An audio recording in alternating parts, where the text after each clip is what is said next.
سوال یہ ہے کہ رسالہ مکیہ جو تالیف کی گئی حضرت شیخ قطب الدین رحمۃ اللہ تعالیٰ علیہ نے جو اسے جمع کیا ہے وہ کس طریقے سے اسے جمع کیا ہے۔ حضرت شیخ قطب الدین دمشقی رحمۃ اللہ تعالیٰ علیہ نے اس رسالے کی تالیف میں یعنی رسالہ مکیہ کی تالیف میں 3 اہم کتابوں سے خوب استفادہ کیا ہے، یعنی ان کتابوں سے اخذ کر کے ان کے مباحث سے گفتگو چن کر کے جمع کر کے ایک کتاب تیار کی ہے۔ وہ 3 کتاب کون ہیں؟ پہلی کتاب ہے آداب المریدین، حضرت شیخ ابو نجیب سہروردی رحمۃ اللہ تعالیٰ علیہ کی نہایت ہی اہم کتاب آداب المریدین، جسے قواعد تصوف میں ایک اہم مقام حاصل ہے۔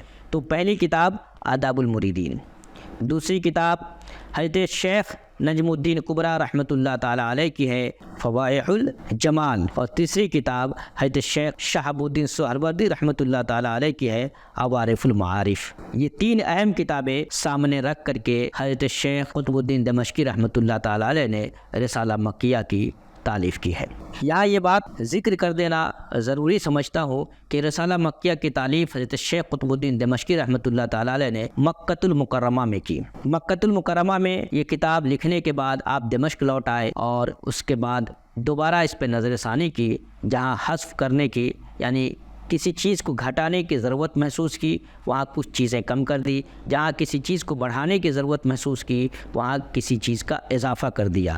حذف و اضافے کے بعد دمشق میں اس کتاب کو مکمل طریقے سے تیار کیا۔